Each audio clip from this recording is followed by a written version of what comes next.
সাভারে কেন্দ্রীয় গো প্রজনন কেন্দ্রের একটি ষাঁড়ের ঔরস বা সিমেন থেকে জন্ম নিয়েছে অন্তত ৩ লাখ গরু, আর তাই ষাঁড়টির নাম দেওয়া হয়েছে বাবা গরু। দেশজুড়ে এই বাবা গরুর সিমেন বিক্রি করে প্রাণিসম্পদ অধিদপ্তর আয় করেছে প্রায় ৪ কোটি টাকা।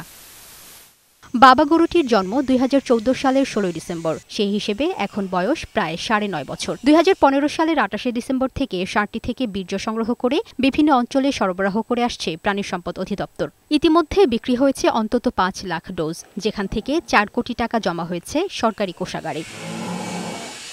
প্রাণিসম্পদ অধিদপ্তর জানিয়েছে, এই গরুটির ঔরসজাত গাভীর দৈনিক গড় দুধ উৎপাদন ক্ষমতা ২০ লিটার। এই একটি গরুর মাধ্যমেই সারা দেশে ৩ লাখের বেশি গরু জন্ম নিয়েছে। তারা আরও জানায়, দেশের ২,৪২,০০০ গরুর মধ্যে এখন পর্যন্ত কৃত্রিম প্রজননের মাধ্যমে জন্ম নিয়েছে ১ কোটির বেশি গরু। এদিকে এই গো প্রজনন কেন্দ্রে আমেরিকা থেকে বেশ কয়েকটি ফ্রিজিয়ান ষাঁড় আমদানি করা হয়েছে। এসব ষাঁড় থেকেও সিমেন্ট সংগ্রহ করে প্রক্রিয়া শেষে সারা দেশে পৌঁছে দেওয়া হচ্ছে। এতে দেশে বাড়ছে উন্নত জাতের গরু, সেই সাথে দুধ ও মাংসের উৎপাদনও বাড়ছে, যা অর্থনীতিতে গুরুত্বপূর্ণ ভূমিকা রাখছে। আমাদের আরপি ১৯৪, এটা আমাদের একটা ভালো মানের ভুল। এই ভুল থেকে আমরা যে সিমেন্ট কালেকশন হচ্ছে, এটা ভালো মান, কোয়ান্টিটি বেশি এবং গুণগত মানের দিকে অনেক ভালো।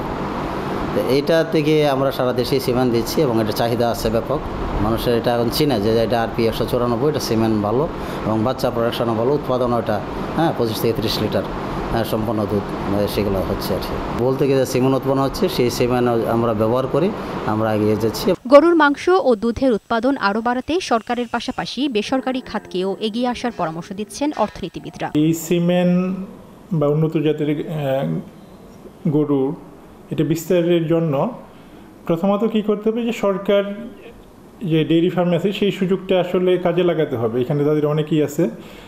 পাশাপাশি সরকারি যে জেলা পর্যায়ে বা উপজেলা পর্যায়ে যে কৃত্রিম প্রজনন কেন্দ্র আছে, সেইখানে আসলেই ৫টা বা ৬টা করে গরু যদি করা হয় এই সিমেন্ট উৎপাদনের জন্য, ওই গরুগুলো ওইখানে করবে। এবং আরেকটা জিনিস হইতে কি, এখন আসলে বাজার অর্থনীতির যুগ, আপনাকে প্রাইভেট সেক্টরকেও আসলে সাথে নিয়ে আসতে হবে। কোনো কিছু টেকসই বাজারজাতকরণ করতে হলে প্রাইভেট সেক্টরকে ইগনোর করা যাবে না।